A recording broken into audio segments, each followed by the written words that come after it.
भारत माता की। कार्बी आंगलांग कोर्टे इंजीर केडो आम अफांता नेली कार्डोम पजिरिग्लो।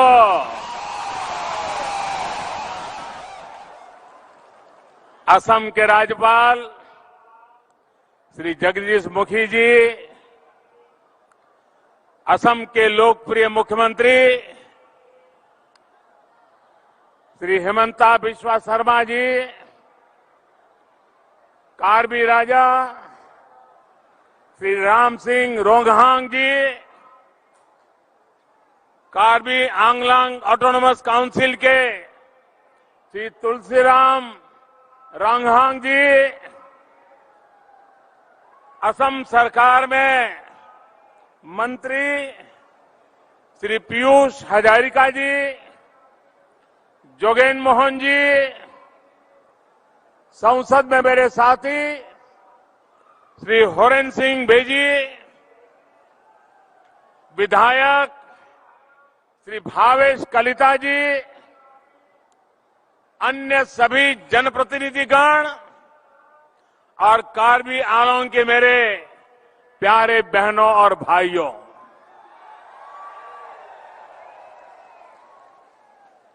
मुझे जब जब आपके बीच आने का मौका मिला है, आपका भरपूर प्यार, ये आपका अपनापन, ऐसा लगता है जैसे ईश्वर के आशीर्वाद मिल रहे हैं।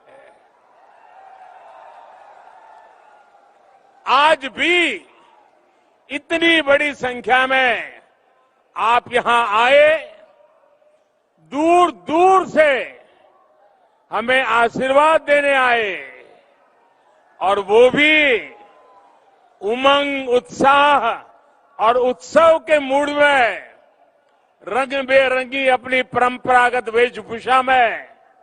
और जिस प्रकार से यहां प्रवेश द्वार पर यहां के सभी जनजातियों ने अपनी पारंपरिक परंपरा के अनुसार हम सबको जो आशीर्वाद दिए, मैं आपका हृदय से बहुत बहुत आभार व्यक्त करता हूं। भाइयों और बहनों, ये सुखद संयोग है कि आज जब देश आजादी का अमृत महोत्सव मना रहा है, तब हम इस धरती के महान सपूत लचित बोरफुकन जी की 400वीं जन्म जयंती भी मना रहे हैं। उनका जीवन राष्ट्रभक्ति और राष्ट्र शक्ति की प्रेरणा है। कार्बी आंगलांग से देश के इस महान नायक को मैं आदरपूर्वक नमन करता हूं, उनको श्रद्धांजलि देता हूं। साथियों, भाजपा की डबल इंजन की सरकार जहां भी हो, वहां सबका साथ, सबका विकास, सबका विश्वास और सबका प्रयास, इसी भावना से काम करते हैं। आज ये संकल्प कार्बी आंगलांग की इस धरती पर फिर एक बार सशक्त हुआ है।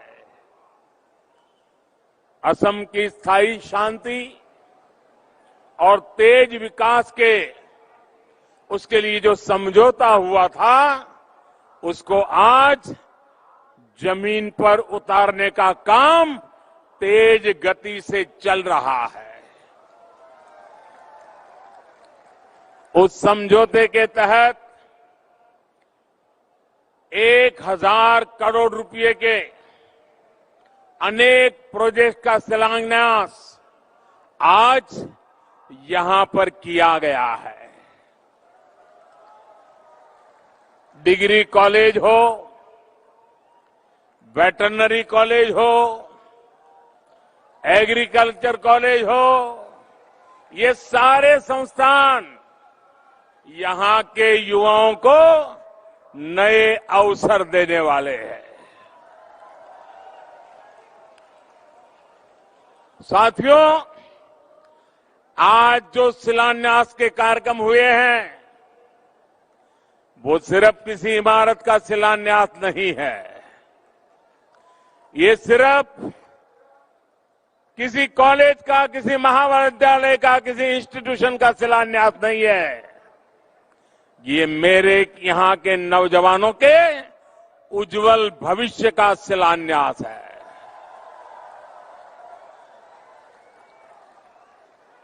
उच्च शिक्षा के लिए यहीं पर अब उचित व्यवस्था होने से गरीब से गरीब परिवार भी अपनी संतान को बेहतर शिक्षा दे पाएगा। वहीं किसानों और पशुपालकों के लिए भी इन इंस्टीट्यूशन से यहीं पर बेहतर सुविधाएं उपलब्ध हो पाएगी। इन प्रोजेक्ट्स के अलावा समझौते के जो दूसरे पहलू हैं, उन पर भी असम सरकार लगातार कदम उठा रही है। हथियार छोड़कर जो साथी राष्ट्र निर्माण के लौटे हैं, उनके पुनर्वास के लिए भी निरंतर काम किया जा रहा है। भाइयों और बहनों, आजादी के अमृत महोत्सव में देश ने जो संकल्प लिए हैं, उसमें से एक महत्वपूर्ण संकल्प है अमृत सरोवरों के निर्माण से जुड़ा हुआ। हर जिले में कम से कम 75,000 अमृत सरोवर के निर्माण का लक्ष्य, इतना बड़ा लक्ष्य लेकर के आज देश आगे बढ़ रहा है। कुछ दिन पहले ही जम्मू कश्मीर से मैंने इसकी शुरुआत की थी। मुझे खुशी है कि आज असम में भी 2600 से भी अधिक अमृत सरोवर बनाने का काम शुरू हो रहा है। ये सरोवरों का निर्माण पूरी तरह से जन भागीदारी पर आधारित है। ऐसे सरोवरों की तो जनजातीय समाज में एक समृद्ध परंपरा भी रही है। इससे गांव में पानी के भंडार तो बनेंगे ही, इसके साथ साथ ये कमाई के भी स्रोत बनेंगे। असम में मछली तो भोजन और आजीविका का एक अहम साधन है। इन अमृत सरोवरों से मछली पालन को भी खूब लाभ मिलने वाला है। भाइयों और बहनों, आप सभी ने बीते दशकों में एक लंबा समय बहुत मुश्किलों से गुजारा है, लेकिन 2014 के बाद नॉर्थ ईस्ट में मुश्किलें लगातार कम हो रही है, लोगों का विकास हो रहा है। आज जब कोई असम के जनजातीय क्षेत्रों में आता है, नॉर्थ ईस्ट के दूसरे राज्यों में जाता है, तो हालात को बदलते देखकर उसे भी अच्छा लगता है। कार्बी आंगलांग या फिर दूसरे जनजातीय क्षेत्र, हम विकास और विश्वास की नीति पर ही काम कर रहे हैं। साथियों, आप भली भांति जानते हैं, मैंने आपकी समस्याओं को, इस क्षेत्र की दिक्कतों को आप ही के परिवार के एक सदस्य के रूप में, आप ही के एक भाई की तरह, आप ही के एक बेटे की तरह मैंने हर मुसीबत को समझने की कोशिश की है।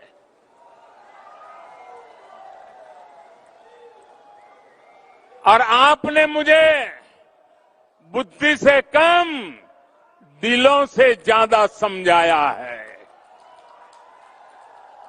आपने हर बार मेरे दिल को छू लिया है, मेरे दिल को जीत लिया है।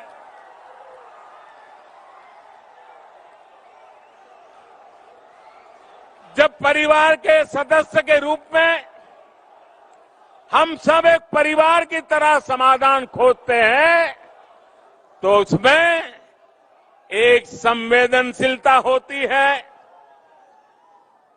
दर्द और पीड़ा का एहसास होता है, आपके सपनों को समझ पाते हैं, आपके संकल्पों को समझ पाते हैं, आपके नेक इरादों की इज्जत करने के लिए जिंदगी खपाने का मन कर जाता है।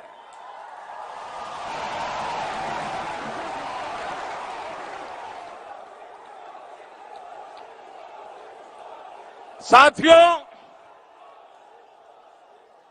हर इंसान को, असम के इस दूरदराज क्षेत्र के लोगों को भी, जंगलों में जिंदगी गुजारने वाले मेरे नौजवानों को भी आगे बढ़ने की तमन्ना होती है, इच्छा होती है। और इसी भावना को समझते हुए आपके सपनों को पूरा करने के लिए, आपके सपने हम सबके संकल्प बने और आप और हम मिलकर के हर संकल्प को सिद्ध करके रहे, इस काम के लिए हम भी जुटे हैं, आप भी जुटे हैं, मिलकर के जुटे हैं और जुट करके जीत भी पाने वाले हैं।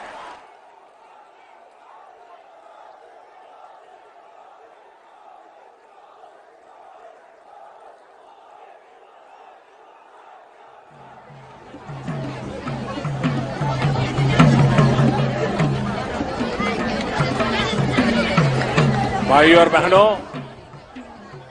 आज पूरा देश ये देख रहा है कि बीते सालों में हिंसा, अराजकता और अविश्वास की दशकों पुरानी समस्याएं कैसे उसका समाधान किया जा रहा है, कैसे रास्ते खोजे जा रहे हैं। कभी इस क्षेत्र की चर्चा होती थी तो कभी बम की आवाज सुनाई देती थी, कभी गोलियों की आवाज सुनाती देती थी। आज तालियां गूंज रही हैं, जयकारा हो रहा है।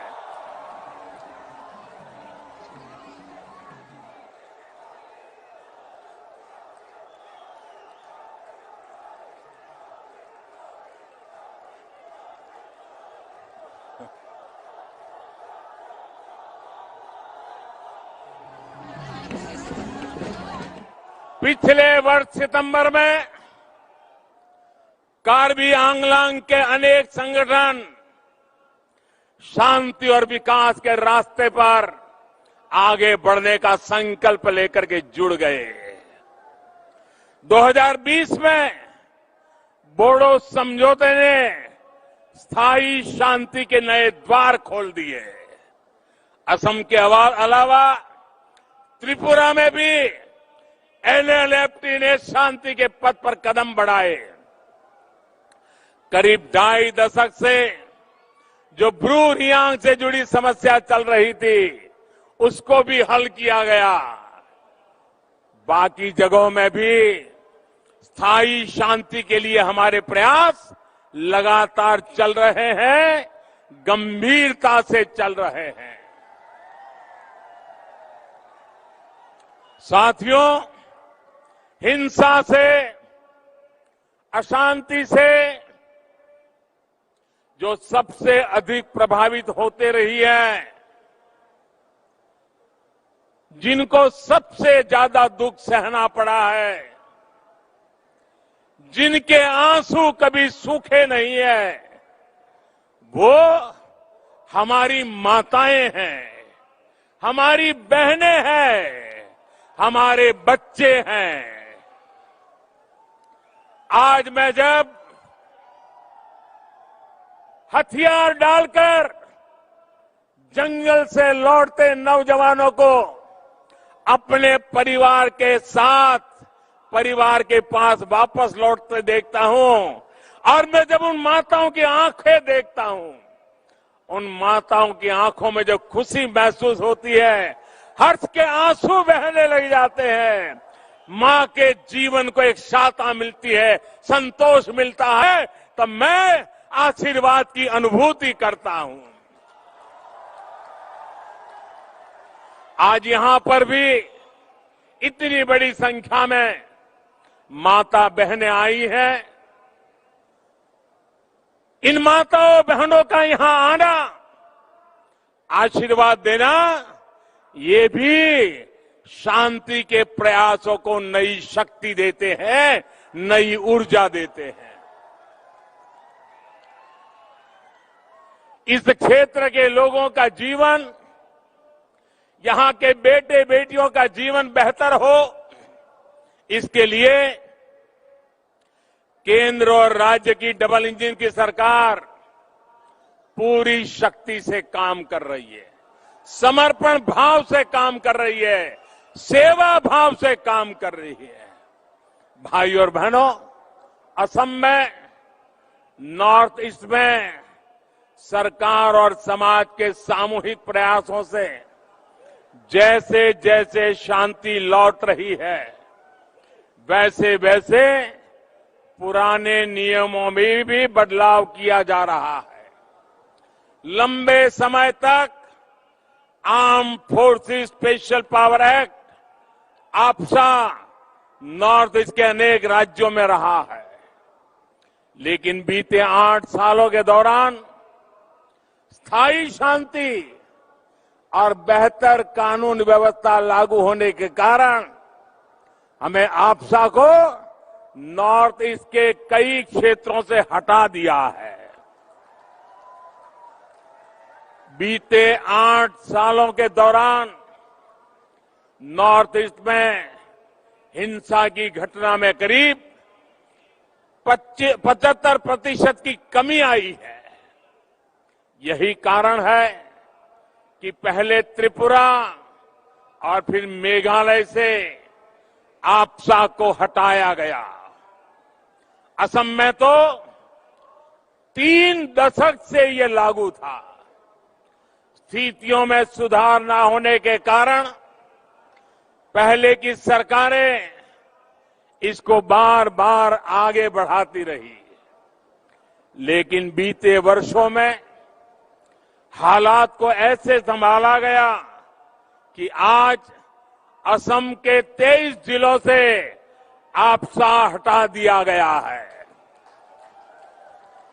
अन्य क्षेत्रों से भी हम तेजी से हालात सामान्य करने की कोशिश कर रहे हैं, ताकि वहां से भी आपसा को हटाया जा सके।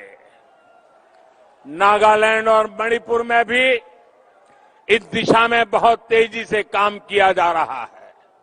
साथियों, नॉर्थ ईस्ट के राज्यों के भीतर की समस्याओं का समाधान तो हो ही रहा है, राज्यों के बीच भी दशकों पुराने जो सीमा विवाद थे, वो भी बहुत सौहार्द के साथ हल किए जा रहे हैं।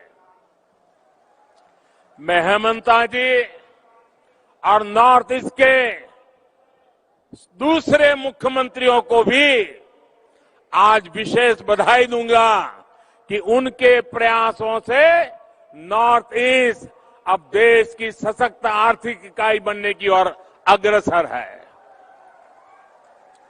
सबका साथ सबका विकास की भावना के साथ आज सीमा से जुड़े मामलों का समाधान खोजा जा रहा है। असम और मेघालय के बीच बनी सहमति दूसरे मामलों को भी प्रोत्साहित करेगी। इससे इस पूरे क्षेत्र के विकास की आकांक्षाओं को बल मिलेगा। भाइयों और बहनों, बोडो एकॉर्ड हो या फिर कार्बी आंगलोंग का समझौता, लोकल सेल्फ गवर्नेंस, इस पर हमने बहुत बल दिया है। केंद्र सरकार का बीते 7-8 साल से ये निरंतर प्रयास रहा है कि स्थानीय शासन की संस्थाओं को सशक्त किया जाए, उनको अधिक पारदर्शी बनाया जाए। कार्बी आंगलोंग ऑटोनोमस काउंसिल को हो या फिर दूसरे स्थानीय संस्थान, इन पर ये बहुत बड़ी जिम्मेदारी है। केंद्र और राज्य की योजनाओं को तेज गति से गांव-गांव पहुंचाने का बहुत बड़ा दायित्व इन संस्थानों के सहयोग से ही पूरा होगा। जन सुविधा, जन कल्याण और जन भागीदारी, ये हम सभी की प्राथमिकता है। भाइयों और बहनों, राष्ट्र के विकास के लिए राज्य का विकास और राज्य के विकास के लिए गांव का विकास, नगरों का विकास, ये बहुत आवश्यक है। गांवों का सही विकास तभी संभव है जब स्थानीय आवश्यकताओं के अनुसार, स्थानीय परिस्थितियों के अनुसार विकास योजनाएं बने और उनको पूरी तरह अमल किया जाए।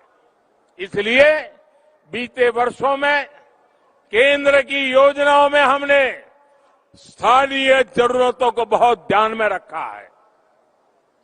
अब जैसे गरीबों के आवास से जुड़ी योजनाएं हो, जो पहले चलती थी, उनके नक्शे से लेकर मटेरियल तक सब कुछ दिल्ली में तय होता था। जबकि कार्बी आंगलोंग जैसे आदिवासी क्षेत्रों की परंपरा अलग है, घरों के निर्माण से जुड़ी संस्कृति अलग है, मटेरियल की उपलब्धता अलग है। इसलिए एक बड़ा बदलाव प्रधानमंत्री आवास योजना में यही किया गया कि लाभार्थी के बैंक खाते में सीधे पैसे जाएंगे। इसके बाद वो लाभार्थी अपनी पसंद के अनुसार, अपनी इच्छा के अनुसार वो खुद का घर बनाएगा और सीना तान करके दुनिया को कहेगा कि मेरा घर है, मैंने बनाया है।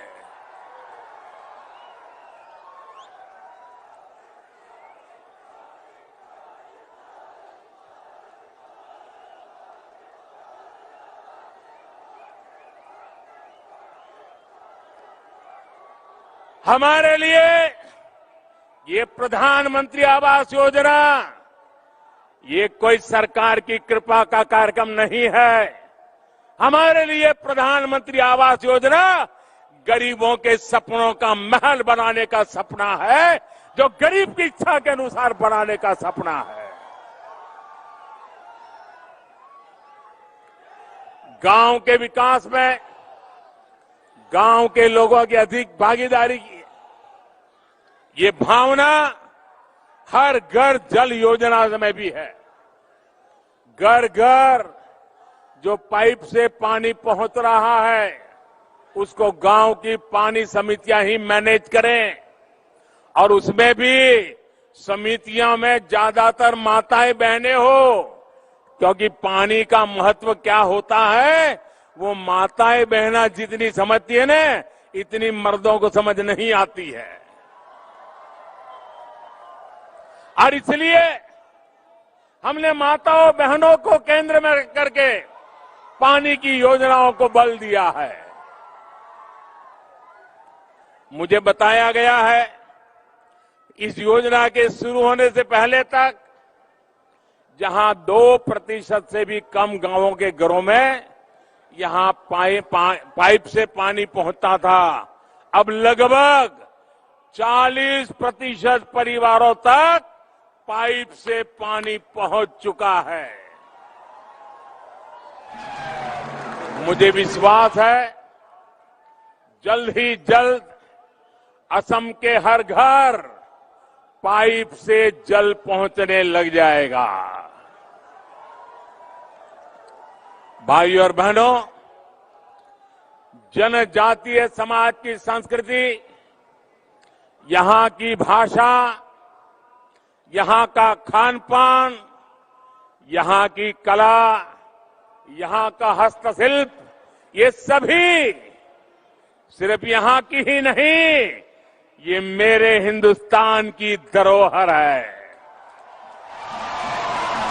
आपकी धरोहर के लिए हर हिंदुस्तानी को गर्व है। और असम तक का हर जिला, हर क्षेत्र, हर जनजाति इस क्षेत्र में तो बहुत समृद्ध है। यहां सांस्कृतिक धरोहर भारत को जोड़ती है, एक भारत श्रेष्ठ भारत के भाव को मजबूती देती है। इसलिए केंद्र सरकार का ये प्रयास रहा है कि आदिवासी कला संस्कृति, आर्ट क्राफ्ट को संजोया जाए, उनको भविष्य की पीढ़ियों तक पहुंचाने की व्यवस्था बने। आज देश भर में जो आदिवासी म्यूजियम बनाए जा रहे हैं, आदिवासी स्वतंत्रता सेनानियों के नाम पर जो संग्रहालय विकसित किए जा रहे हैं, उसके पीछे की सोच भी यही है। केंद्र सरकार द्वारा ट्राइबल टैलेंट का जनजातीय समाज में जो लोकल उत्पाद है, उनको भी प्रोत्साहित किया जा रहा है। कार्बी आंगलांग सहित पूरे असम में हथकरघे से बने सूती कपड़े, बांस, लकड़ी और मेटल के बर्तनों, दूसरी कलाकृतियों की एक बहुत अद्भुत परिपाटी है। इन लोकल प्रोडक्ट्स के लिए वोकल होना बहुत आवश्यक है। ये प्रोडक्ट देश और दुनिया के बाजारों तक पहुंचे, हर घर तक पहुंचे, इसके लिए सरकार हर जरूरी प्लेटफॉर्म तैयार कर रही है। और दूर सुदूर जंगलों में रहने वाले मेरे भाई बहन, कला से जुड़े मेरे भाई बहन, हस्तशिल्प से जुड़े भाई बहन, मैं हर जगह पे जाकर के आपकी बात करता हूं। वोकल फॉर लोकल हर जगह पे बोलता रहता हूं, क्योंकि आप जो करते हैं उसे हिंदुस्तान के घरों में जगह मिले, दुनिया में उसका सम्मान बढ़े। साथियों, आजादी के इस अमृत काल में कार्बी आंगलांग भी शांति और विकास के नए भविष्य की तरफ बढ़ रहा है। अब यहां से हमें पीछे मुड़कर नहीं देखना है। आने वाले कुछ वर्षों में हमें मिलकर उस विकास की भरपाई करनी है जो बीते दशकों में ही नहीं कर पाए थे। असम के विकास के प्रयास में हम पूरी तरह से आपके साथ हैं। मैं फिर एक बार, इतनी बड़ी तादाद में आप आशीर्वाद देने आए हैं, मैं फिर एक बार विश्वास दिलाता हूं। मैंने पहले भी कहा था, आपका ये जो प्यार है ना, इस प्यार को मैं ब्याज समेत लौटाऊंगा,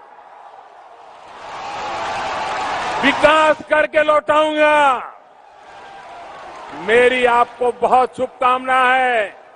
कार्डम, धन्यवाद। भारत माता की, भारत माता की, भारत माता की। बहुत बहुत धन्यवाद। कार्डम।